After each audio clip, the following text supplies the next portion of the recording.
Vampire কাকে বলে তুমি জানো? কি হয়েছে কি, গ্রামের কিছু লোক রক্তহীনতায় মারা গেছে, এই তো। আর ওই গণক ঠাকুর গুনিয়ে দিয়ে বলেছে গ্রামে রক্তচোষা এসেছে, এই তো। ওটা যে অ্যানিমিয়া।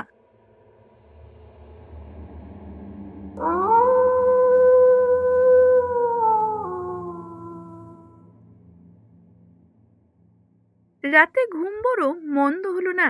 ভোরবেলা উঠে হাত মুখ ধুয়ে বাহিরের বারান্দায় গিয়ে দেখি চন্দ্রশেখর একটা চেয়ারে বসে আছে। তার সামনের টেবিলে 2 কাপ চা। আমাকে দেখে মৃদু হেসে বলল, এসো চিত্তপ্রসাদ, চা তৈরি। তা তো হে দেখতেই পাচ্ছি, কিন্তু হে জমিদার নন্দন, তুমি কি স্রেফ আমাকে চা খাওয়াবে বলেই এই সাত সকালে বিছানা ছেড়ে উঠে বসেছ? চন্দ্রশেখর স্মিত মুখে ঘাড় নাড়ল, বলল, না, তোমার সঙ্গে কথা বলবো বলেই বসে আছি। বেলা বাড়লে কথা বলার সুযোগ না হয় পেতে পারি। আমি একটা চেয়ার টেনে ওর মুখোমুখি বসে বললুম, ব্যাপারখানে কি বলো দেখি? আমাকে ডেকেছ কি বন্ধু হিসেবে পরামর্শ দেওয়ার জন্যে, নাকি উকিল হিসেবে কনসালটেন্সির জন্যে? চন্দ্রশেখর বলল, দুই জন্যই। ব্যাপার কি তোমাকে তা পুরোপুরি বোঝাতে পারবো কিনা জানি না, তবে চেষ্টা করতে হবে। ব্যাপারটা এতদূর অবিশ্বাস্য যে আমার তোমাকে বলতে অস্বস্তি হচ্ছে। আমি বললুম, এই দেখো চন্দ্রশেখর, ধানাই মানাই করো না দেখি। আমি উকিল, আমাকে নিঃসংকোচে তুমি বলতে পারো। ভনিতা যদি করো তাহলে বলো, উঠে যাই। চন্দ্রশেখর হাত নেড়ে বলল, না না, ভনিতা করব না। এই বলে বেশ কিছুক্ষণ চুপ করে মাটির দিকে চেয়ে রইল। তারপর হঠাৎ মুখ তুলে আমাকে জিজ্ঞেস করলো, ভ্যাম্পায়ার কাকে বলে তুমি জানো? এমন একটা অদ্ভুত আকস্মিক প্রশ্নের সঙ্গে একদম প্রস্তুত ছিলাম না। থতমত খেয়ে বললুম, হ্যাঁ জানি, দক্ষিণ আফ্রিকার একজন রক্তচোষা বাতুর তো। চন্দ্রশেখর ফ্যাকাশে মুখে বলল, হ্যাঁ তাই বটে, তবে পুরোটা নয়। যে কোনো রক্তচোষা জীবনকেই ভ্যাম্পায়ার বলা হয়। জাপানি উপকথায় এরকম ভ্যাম্পায়ারের কাঠ বা রক্তচোষা বেড়ালের কথা আছে। তেমনি ইউরোপে রক্তচোষা মানুষই শুধু ভ্যাম্পায়ার, যেমন কাউন্ট ড্রাকুলা। আমি বললুম, সেসব উপকথা বা আষাঢ়ে গল্প তো। তা আমাকে এতটা পথ ডেকে এনেছে কি তোমার ওই ভ্যাম্পায়ারের কথা শোনাবার জন্যে? চন্দ্রশেখর মাথা নেড়ে বলল, চিত্তপ্রসাদ, এতদিন আমিও তোমার মতোই ভাবতুম ভ্যাম্পায়ার একটা কুসংস্কার বা আষাঢ়ে গল্প, কিন্তু আজ আর তা ভাবিনে। আমাদের এই বকুলপুর গ্রামে এমন একটা কিছুর আবির্ভাব হয়েছে যেটাকে ভ্যাম্পায়ার ছাড়া আর অন্য কোনো বিশেষেই অভিহিত করা চলে না। আমি চন্দ্রশেখরের কথা শুনে হাসতে শুরু করলুম। আমাকে থামিয়ে দিয়ে চন্দ্রশেখর বলে চলল, তোমার খুব হাসি পাচ্ছে না? তুমি তো থাকো কলকাতায়, সেখানে সন্ধে হলে হাজার আলোর রোশনাই, ট্রাম বাসের ঘরঘরানি, সিনেমা আর থিয়েটারের মাঝরাত পর্যন্ত সরগরম। আর ওই ওই সামনের দিকে তাকিয়ে দেখো, ওইখানে শুধুই অন্ধকার, পদে পদে ভয়, দারিদ্র্য আর অশিক্ষা, অসুখ বিসুখ আর প্রাকৃতিক বিপর্যয়, হিংস্র জানোয়ার আর বিষাক্ত সাপ, মৃত্যু যেন সবসময় ওঁত পেতে বসে আছে। এখানে বেঁচে থাকার প্রতিটি মুহূর্তই মৃত্যুর সঙ্গে লড়াই করার জন্য খরচ করা। আমার বাবা ঠাকুরদা তাদের গ্রামের দিকে তাকাননি।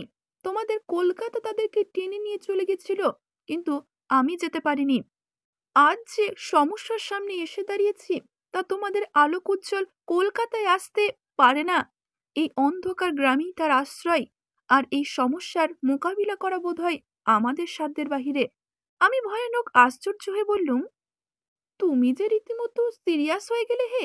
এত লেখাপড়া শিখে শেষ পর্যন্ত এরকম একটা কুসংস্কারে বিশ্বাস আরম্ভ করলে কি করে? কি হয়েছে কি, গ্রামের কিছু লোক রক্তহীনতায় মারা গেছে, এই তো। আর ওই গণক ঠাকুর গুনিয়ে দিয়ে বলেছে গ্রামে রক্তচোষা এসেছে, এই তো। ওটা যে অ্যানিমিয়া। চন্দ্রশেখর প্রবলভাবে মাথা নেড়ে বলল, থামো চিত্রপ্রসাদ, এবার তুমি আমাকে হাসালে। একটা সুস্থ জোয়ান লোক রাত্রিবেলা ঘরের বাহিরে বেরোলো, আর তার পরের দিন তার রক্তহীন ছিবড়ে হয়ে যাওয়া দেহটা পাওয়া গেল গ্রামের বাহিরে ধান ক্ষেতের পাশে। এটা তুমি অ্যানিমিয়া বলছো? আর এই ঘটনার পুনরাবৃত্তি ঠিক গুনে গুনে 21 দিন পর পর, এটাও কি অ্যানিমিয়ার লক্ষণ বলে মনে হয় তোমার? আমি বললুম, তুমি কি নিজের চোখে ঘটনা একটাও দেখেছো, না সবই তোমার শোনা কথা? চন্দ্রশেখর বলল, শেষ ঘটনাটা ঘটেছে আজ থেকে ১৬ দিন আগে আমারই বাড়িতে। আমার ধাইমাকে তোমার মনে পড়ে? তার মৃত্যু ঘটে এমনই ভাবেই, আমাদের পেছনের উঠানে। এইবারে আমাকে সামলে নিতে হলো। বললুম, কি সর্বনাশ! বলো কি? একেবারে তোমার বাড়ির ভেতরে? ব্যাপারটা আমাকে একটু বিশদভাবে বলবে? দীর্ঘশ্বাস ফেলে চন্দ্রশেখর বলল, হুম, আর কি বলবো বলো। রাত্রিবেলা ধাইমা যখন শুতে যান তখন দিব্যি সুস্থ। আমাকে একটা পান খাওয়ালেন, সুমিত্রাকে একটা দিলেন, কোনো গোলমাল নেই। সকালবেলা উঠোনের ওপর তার মৃতদেহ প্রথম আবিষ্কার করলো আমাদের রাঁধুনি ঠাকুরন। সেই একই রকম মৃত্যু, গলার ওপর দুটি রক্তের ফোঁটা, যেন কিছু দাঁত ফুটিয়ে আর শরীরের সমস্ত রক্ত জল করে দিয়েছে। আমি জিজ্ঞাসা করলুম, তার মানে রক্ত বের করে নেওয়া হয়নি? চন্দ্রশেখর ঘাড় নাড়ল। না গো, মানে ব্যাপারটা কি রকম যেন, অনেকটা অ্যানিমিয়ার মতোই, যেন রক্তের সমস্ত লাল কণিকাগুলো কোনো অজ্ঞাত কারণে ভেঙে নষ্ট হয়ে গেছে। তা এরকম হওয়ার কারণ জানি না। গলার দাগ দুটি দেখে মনে হয় এই গ্রামে কোনো একটি নিশাচর জীবের আবির্ভাব হয়েছে, যে গলায় কামড়ালে আক্রান্ত ব্যক্তির শরীরে এমন একটা বিষ ঢুকে যায় যা সঙ্গে সঙ্গে রক্তের লাল কণিকাগুলো মেরে ফেলে, ফলে তার তৎক্ষণাৎ মৃত্যু হয়। তা কি বিষ জানো? না, তাও জানি না। কোনো কেমিক্যাল বিষ হতে পারে, তবে তার সম্ভাবনা কম, কারণ সেক্ষেত্রে একজন হত্যাকারী বা ক্রিমিনাল থাকার সম্ভাবনা। আবার সেই সঙ্গে এই অপরাধের একটা উদ্দেশ্য থাকা দরকার। এক্ষেত্রে কোনো একটা উদ্দেশ্য বের করা অসম্ভব। তাই মনে হয় বিষটা জৈব বিষ, সাপের বা কাঁকড়া বিছের বিষ। এমনই কোনো বিষধর প্রাণীর কামড়েই মৃত্যু হয়েছে তাদের। আর একটা সম্ভাবনা হলো ভ্যাম্পিয়ার জাতীয় কোনো প্রাণী এদের রক্ত চুষে খেয়ে তাদের শরীরের ভেতরে কোনো অজ্ঞাত একটা তরল পদার্থ ঢুকিয়ে রেখে যায়। কিন্তু সেখানে একটা অসুবিধা আছে। কি অসুবিধে? দেখো, আমাদের এখানে প্রথমে মানুষ মরতে শুরু করেনি, সব রিপোর্ট তো পাইনি। তবে প্রথম মারা যায় একটা গরু, তারপর আরো গরু মরতে শুরু করে। এখন গরু মরা গায়ের মানুষের কাছে সহজ ব্যাপার নয়। গরু তাদের একটা সম্পদ। কথাটা আমার কানে আসতেই আমি সকলকে সাবধান করে দিই। কিন্তু কিছুদিনের মধ্যেই শুনলুম ওরা নাকি এক গোবিন্দ ভরে এনেছে। সে বলেছে অসুখ বিসুখ নয়, গরুগুলো মরেছে রক্তচোষার কামড়ে। তোমারই মতো আমি ব্যাপারটাকে হেসে উড়িয়ে দিয়েছিলাম। কিন্তু এর পরের আঘাতটাই এলো যদুতুলের পণ্ডিত মশাই নগেন ভট্টাচার্য মশাইয়ের বাড়িতে। তার গরু মঙ্গলা এরকম ভাবেই মারা যায়। পণ্ডিত মশাইয়ের কাছ থেকে যা শুনলাম তাতে তো আমার চক্ষু স্থির। গোবর্ধের কথা শুনে তিনি মঙ্গলাকে গোয়াল ঘর থেকে বের করে এনে বাড়ির ভেতরে উঠোনে বেঁধে রেখেছিলেন, আর নিজে শুতেন বারান্দার ওপর। যেদিন মঙ্গলা মরে সেদিন তিনি অনেক রাত অবধি পড়াশোনা করে আলোটা নিয়ে বাড়ির পেছনে কুয়োতলায় গিয়েছিলেন পা হাত ধুতে, যেখানে মঙ্গলাকে দেখা যায় না। হঠাৎ তিনি একটা ধপ করে আওয়াজ শুনেন এবং তারপরই তার মনে হয় কিছু একটা রাংচি তার বেড়া ভেঙে প্রচণ্ড বেগে ছুটে বাহিরে চলে গেল। এখন এর থেকে দুটো জিনিসই প্রমাণ হয়, এক রক্তচোষাই হোক বা যাই হোক, যে জীবটি বেড়া ভেঙে বেরিয়ে গেছিল সে মঙ্গলা রক্ত চুষে খায়নি। কারণ একটা গরুর শরীরে কত সে রক্ত থাকে আমি জানি না, কিন্তু দুনিয়ায় বোধ হয় কোনো শক্তি নেই যা সেই পরিমাণ রক্ত এক মুহূর্তের মধ্যে চুষে খেয়ে সেই পরিমাণ তরল পদার্থ শরীরের মধ্যে ঢুকিয়ে দিয়ে যায়। তা তোমাদের পণ্ডিত মশাই লোকটি কেমন? অতিশয় সচ্ছল। গাঁজা ভাঙ তিনি খান না, কদাচ মিথ্যা কথা বলেন না, শুদ্ধাচারী নিষ্ঠাবান। তাছাড়াও আমি নিজে মঙ্গলাকে দেখেছি, ভাঙা বেড়াটাও দেখেছি। বীভৎস ব্যাপার। অন্যান্য মৃত্যুগুলো দেখনি? দেখেছি, তবে সবগুলো নয়।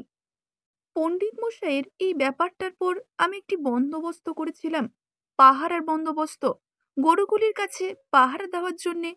কিন্তু হিতে বিপরীত হলো। তখন আর গরু না, মানুষ মরতে শুরু করলো। এই ধরো কেউ একটু একা হয়ে গেছে, বা কেউ একা একটু অন্ধকার দিয়ে চলে গেছে, আর তখনই মরণ ছোবল তাকে ঘিরে ধরেছে। তারপর থেকে যার গরু ছাগল যা আছে সব শুদ্ধ নিয়ে ঘরে সন্ধ্যার আগেই সবাই ঢুকে পড়ে, কেউ আর বের হয় না। আর যে বের হয় সেই মরে। কিন্তু তারপরে যা শুরু হলো তা আরো অবিশ্বাস্য। আমি জিজ্ঞাসা করলুম, কি? চন্দ্রশেখর আমার দিকে পূর্ণ দৃষ্টিতে চেয়ে বলল, নিশির ডাক। আমি আকাশ ফাটিয়ে অট্টহাস্য হাসতেই যাচ্ছিলাম, চন্দ্রশেখর আমাকে থামিয়ে বলল, হেসো না চিত্তপ্রসাদ, হেসো না। তিনটে গায়ের লোক যখন পেট খারাপ হলেও ঘরের বাহিরে বেরোনো বন্ধ করলো, তখন যার মরণ ঘনিয়ে এসেছে তাকে একটা অদ্ভুত সুরেলা কণ্ঠ নাম ধরে ডেকে বাইরে টেনে নিয়ে যেতে শুরু করলো। আর এখনো সেই রকমই চলছে। সেই ডাক নাকি অপ্রতিরোধ্য। যাকে ডাকে তাকে দড়ি দিয়ে বেঁধে রাখলেও সে নাকি সব ছিঁড়ে বেরিয়ে চলে যায়। তা ওই নিশির ডাক তুমি শুনেছ? না, আমি শুনিনি। এরপর আর কথা এগুলো না। ভেতর বাহিরে থেকে ডাক এলো চান করতে যাওয়ার। চন্দ্রশেখর কাজ ছেড়ে যাওয়ার সময় হলো। আমার কিন্তু মনের মধ্যে একটা সন্দেহ খচখচ করতে লাগলো। চন্দ্র যা বলেছে সেটা সত্যি কি মিথ্যে জানি নে, কিন্তু সে সত্য ভেবেই বলেছে। তবে সেটাও বড় কথা নয়। আমার সন্দেহ হলো সে কিছু কথা গোপন করে যাচ্ছে, আমাকে প্রাণ খুলে সবটা বলছে না। চন্দ্রশেখর কাছারি চলে গেল। আমিও গ্রামটা ঘুরতে বের হলুম।